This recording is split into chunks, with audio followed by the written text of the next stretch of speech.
জনতা এখন আপনাদের সামনে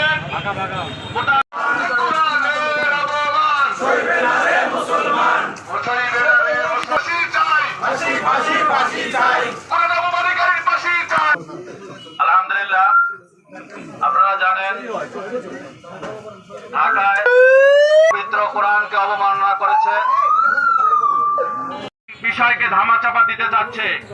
আমরা স্পষ্ট পরিষ্কার করতে চাই, যে লোক কোরআনের অবমাননা করতে পারে সে কোনদিন পাগল হইতে পারে না। আসসালামু আলাইকুম ওয়া রাহমাতুল্লাহ।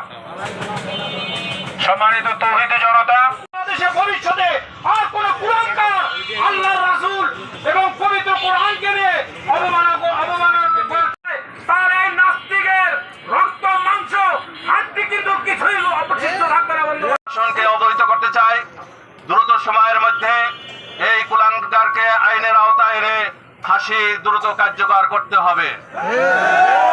অন্যথায় এদেশের ধর্মপ্রাণ মুসলমান, ইসলাম প্রিয় মুসলমান এমন কর্মসূচি দিবে, যেই কর্মসূচিতে এদেশের যত নাস্তিক আছে, যারা আল্লাহর বিরুদ্ধে কথা বলে, রসুলের বিরুদ্ধে কথা বলে, ইসলামের বিপক্ষে কথা বলে, তাদেরকে বাংলাদেশ থেকে বিতাড়িত করে ছাড়বে ইনশাআল্লাহ।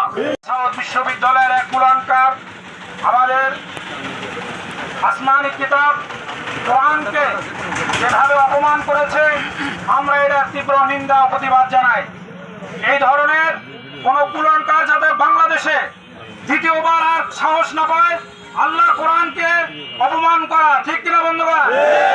শুধু তাই নয়, আমাদের প্রিয় নবী হযরত মুহাম্মদ সাল্লাল্লাহু আলাইহি ওয়াসাল্লাম সহ ইসলামের যত আমাদের ভিত্তি আছে, একটি ভিত্তির উপরে যদি কোনো নাস্তিক বেঈমান মুরতাদ যদি দুঃসাহস দেখায়, তাহলে আমরা বাংলাদেশে তাদেরকে প্রতিহত করব ইনশাআল্লাহ। আমরা প্রশাসনের দৃষ্টি আকর্ষণ করছি, যারা এই সমস্ত কাজের সাথে জড়িত তাদেরকে অনতিবিলম্বে আইনের আওতায় নিয়ে সর্বোচ্চ শাস্তি, ফাঁসির কাঠগড়ায় দাঁড় করাতে হবে। এই দেশে আমরা জানি যে সাধারণ মানুষ যারা বাংলাদেশি, আমরা এর আগেও জানি যে শেখ মুজিবুর রহমানের ব্যাপারে কটূক্তি করলে দেশে শাস্তি হয়, তাদের বিচার হয়, সেই সমস্ত মানুষের বড় ধরনের শাস্তি হয়েছে আমরা দেখেছি। কিন্তু সর্বকালের মহামানব যিনি হযরত মুহাম্মদ রাসূলুল্লাহ সাল্লাল্লাহু আলাইহি ওয়াসাল্লামকে শান্তির বার্তা হিসেবে আল্লাহ রাব্বুল আলামিন দুনিয়া প্রেরণ করেছেন, তার ব্যাপারে কোনো কটূক্তি করলে এই বাংলাদেশে কোনো শাস্তির আইন নাই, এই আইনেও আমরা নিন্দা জানাই। আমরা ভবিষ্যতে এই আইন চালু করতে চাই যে আমাদের রাসূল করিম সাল্লাল্লাহু আলাইহি ওয়াসাল্লামকে নিয়ে যদি কোনো নাস্তিক বেঈমান মুরতাদ কোনো ধরনের কটূক্তিমূলক আলোচনা করে, তাদেরকে বাংলাদেশের আইন করে তাদেরকে ফাঁসির কাঠগড়ায় দাঁড় করাতে হবে। বন্ধুরা,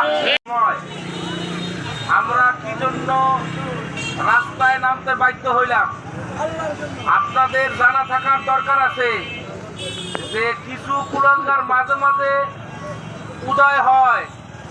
অপূর্ব পাল নামক এক কুলাঙ্গার, সে কোরআন ছিঁড়ে এই কোরআনের অপমান করেছে, আরো যা করেছে পায়ের নিচে নিয়েছে, এই কোরআনকে সে বেইজ্জতি করেছে, অপমান করেছে। তার প্রতিবাদে আজকে আমরা এই বিক্ষোভ মিছিল করতে বাধ্য হইলাম।